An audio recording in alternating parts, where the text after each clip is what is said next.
వేద పండితులచే శుభకార్యాలు, పూజలు, హోమాలు, జాతకాలు, ఆఫీస్ పూజలు చేయించుట కొరకు పూజారీస్.com.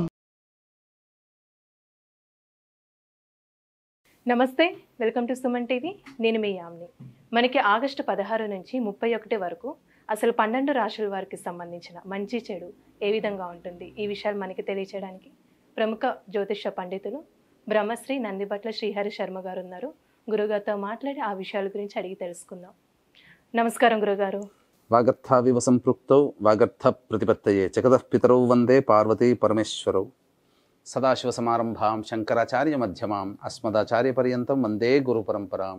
ఆదిత్యాయ చ సోమాయ మంగళాయ బుధాయ చ గురుశుక్ర శనిభ్యశ్చ రాహవే కేతవే నమః.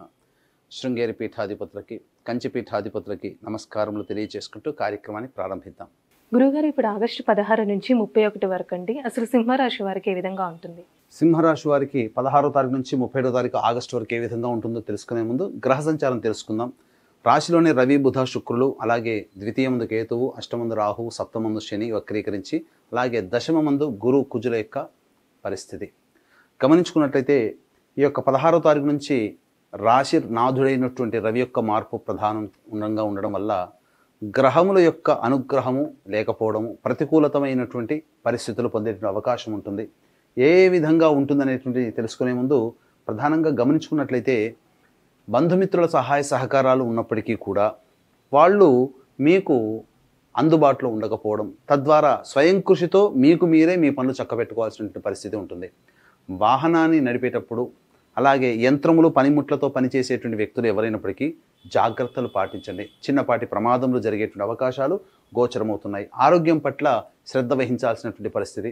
అలాగే ముఖ్యంగా వివాహ సంబంధమైనటువంటి విషయంలో ఉన్నటువంటి వారికి వివాహ సంబంధాలు కుదిరే అవకాశం ఉంది కాబట్టి చక్కగా మీరు ప్రయత్నం చేయండి, మంచి శుభ ఫలితాలు పొందుతారని చెప్పవచ్చు. అలాగే రియల్ ఎస్టేట్ రంగంలో ఉన్నటువంటి వారు, ఎఫ్ఎంసీజీ రంగం, ఫుడ్కు సంబంధించినటువంటి వ్యాపారంలో ఉన్నటువంటి వారు కాస్త ఈ 16 రోజుల పాటు మెలకువలు పాటించండి. మేకవన్య పులులు మీ చుట్టుపక్కలనే ఉంటారు, వారిని గుర్తించడమే మీ బాధ్యతగా పెట్టుకోండి. ఎందుకంటే కొన్ని సమస్యలు వాడి వలన వచ్చే అవకాశాలు ఉంటున్నాయని చెప్పవచ్చు.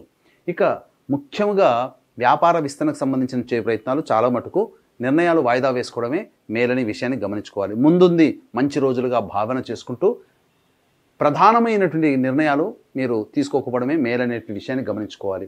అలాగే కుటుంబంలో ఉన్నటువంటి దాంపత్య సమస్యలు తొలగిపోతాయి. అందరితో ఆహ్లాదంగా, లౌక్యముగా మాట్లాడే విధానంగా మీరు ప్రయత్నం చేసుకోండి. విద్యార్థులకు సంబంధించి చక్కటి శుభ ఫలితాలు పొందుతారు. విదేశీయానికి సంబంధించినటువంటి ప్రయత్నాలు యోగిస్తాయని చెప్పవచ్చు. ఏతావాత గ్రహాల యొక్క అనుగ్రహము, దైవానుగ్రహంతో మీరు గ్రహాల యొక్క అనుగ్రహాన్ని మీరు పెంచుకున్నట్లయితే మంచి శుభ ఫలితాలు పొందుతారు.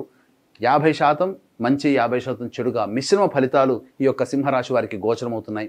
ఏది ఏమైనా మొక్కవని ధైర్యంతో, గ్రహాల యొక్క అనుగ్రహం సంపూర్ణంగా లేని కారణం చేత మీ పనులు మీరే చక్కబెట్టుకోవాలి తప్ప ఇతరుల సహాయ సహకారాలు ఆశించకుండా ఉండడమే మేలనేటువంటి విషయాన్ని గమనించుకోవాలి. ఎందుకంటే చులకన అవుతారని గమనించుకోవాలి. అయితే వీక్షించేటువంటి సుమన్ టీవీ ప్రేక్షకులు కూడా గమనించాల్సినటువంటి అంశం ఏంటంటే, లేచిన దారభ్యత నిద్రపోయేంత వరకు ప్రతి మనిషికి సమస్యలు ఉంటాయి. సమస్య లేని మానవుడు అంటూ ఉండడు. కానీ ఎక్కువ శాతం సమస్యలు ధనపరంగా వస్తాయి. ఆ సమస్యలే ధనముతో తీరుతాయి. కాబట్టి ఏ రోజుల్లో ధనం అధిక రాబడి అధికంగా ఉంటుంది, ఏ రోజుల్లో ఖర్చులు, ఊహించని ఖర్చులు ఉంటాయి, అలాగే ఏ రోజుల్లో మానసిక ప్రశాంతత లోపిస్తుంది అనే విషయాన్ని క్లుప్తంగా మనం తెలియజేసుకుందాం. 16, 17వ తారీఖుల్లో కనుక చూసుకున్నట్లయితే ఆరోగ్యం పట్ల శ్రద్ధ వహించాల్సినటువంటి పరిస్థితి. జ్వరముతో బాధపడే అవకాశాలు గోచరమవుతున్నాయి. ధనము కూడా ఖర్చు అయ్యే అవకాశాలు కనిపిస్తున్నాయని చెప్పవచ్చు. ఇక ముఖ్యంగా మీ యొక్క పనులు చేయాలనుకున్నప్పుడు ఆ పనులన్నీ కూడా ఆలోచనలకే పరిమితం అవుతాయి తప్ప కార్యరూపం దాల్చదు. 18, 19, 20, 21 తేదీల్లో మాత్రం విశేషమైనటువంటి ధనప్రాప్తి గోచరమవుతుంది. రాని బాకీలు వసూలు అవుతాయి. ఇక ఈ వ్యక్తి నుంచి మనకు డబ్బులు రావు అనుకున్నటువంటి విధానంలో మీకు ధన ప్రవాహం మొదలవుతుందని చెప్పవచ్చు. 20, 21 తారీఖులో కనుక చూసుకున్నట్లయితే మీ జీవిత భాగస్వామి నిర్ణయాల వల్ల కానీ, సహాయ సహకారాల వల్ల కానీ, వ్యాపార భాగస్వామి యొక్క నిర్ణయాల వల్ల కానీ మీకు మంచి ధనరాబడి గోచరమవుతుంది. సంతోషంగా కుటుంబ సభ్యులతో, వ్యాపారస్తులు, ఆ యొక్క వ్యాపారంలో ఉన్న వాళ్ళతో గడుపుతారని చెప్పవచ్చు. ఇక 22, 23 తారీఖుల్లో కనుక గమనించుకున్నట్లయితే జాతకరీత్యా ప్రధానంగా కొంత మానసిక ప్రశాంతత లోపిస్తుంది, జిగ్జాగ్గా అనిపిస్తుంది. ఏ పని చేయాలన్నా కానీ ఒక ఆందోళన ఉండడం వల్ల ప్రతి పనులను వాయిదా వేసుకోవడము, లేకపోతే ప్రతి పనులలో అవాంతరాలతో పనులు ముగుస్తాయని చెప్పవచ్చు. ఏది ఏమైనా ఖర్చులు కూడా అధికంగా ఉంటున్నాయి కాబట్టి ఆ సమయానికి ఆ 22, 23 తారీఖుల్లో మీరు ప్లానింగ్ ప్రకారం పెట్టినటువంటి ఖర్చులు ఉన్నట్లయితే వాయిదా వేసుకోండి, లేదా ఖర్చులను తగ్గించుకోండి. ఎందుకంటే ఊహించని విధంగా 22, 23 తారీఖుల్లో ఖర్చులు కనబడుతున్నాయి. ఇక 24, 25 తారీఖుల్లో కనుక చూసుకున్నట్లయితే సంతానపరమైనటువంటి చిక్కులు, సంతానం మూలకంగా సమస్యలు, సంతానం మూలకంగా ఖర్చులు కూడా కనబడుతున్నాయి. సంతానంతో విరోధములు ఏర్పడే అవకాశం ఉంది కాబట్టి జాగ్రత్తలు పాటించండి. విదేశీయానం, విదేశీ విద్యకు సంబంధించిన ప్రయత్నాల్లో దైవానుగ్రహంతో ముందడుగు వేస్తే 24, 25 తారీఖులో మంచి శుభ ఫలితాలు పొందుతానని చెప్పవచ్చు. ఇక 26, 27 తారీఖుల్లో కనుక చూసుకున్నట్లయితే మీరు చేస్తున్నటువంటి వృత్తి ఉద్యోగాల్లో ఇతరుల యొక్క సహాయ సహకారాలు, తోటి ఉద్యోగస్తులు, ఉన్నతాధికారుల యొక్క అనుగ్రహాలు పొందడం, అలాగే బదిలీలకు సంబంధించిన ప్రయత్నాలు కొలిక్కి రావడం, ఇవన్నీ వెరసి మీరు చేస్తున్నటువంటి పనులలో మీకు మంచి జరిగే అవకాశాలే ఎక్కువగా గోచరమవుతున్నాయి. ఇక 28, 29, 30 తారీఖుల్లో అన్ని రంగాలలో ఉన్నటువంటి వారికి చక్కటి శుభ ఫలితాలు, ధనరాబడి ఊహించిన దానికంటే కూడా ధనము మీకు వచ్చి చేరుతుంది. తద్వారా మీ సమస్యల్ని పరిష్కరించుకుంటారని చెప్పవచ్చు. ఇక 31వ తారీఖు రోజున కనుక గమనించుకున్నట్లయితే ప్రధానంగా ఖర్చు అధికంగా ఉంటుంది, ప్రశాంతత లోపిస్తుంది. కాబట్టి జాగ్రత్తలు పాటించండి. ఏతావాత చెప్పొచ్చేది ఏంటంటే ఈ 22, 23, 31 తారీఖు ఈ 3 రోజుల్లో ఖర్చులు అధికంగా ఉంటాయి కాబట్టి మీరు అనుకున్నటువంటి ప్లానింగ్ ప్రకారం ఉండేటువంటి ఖర్చుల్ని మీరు తగ్గించుకోండి. అలాగే ఏ వ్యక్తి అయినప్పటికీ కూడా సమస్యలతో ఎదుర్కొన్నారంటే అవి గత జన్మ కర్మదోష ప్రభావాలు.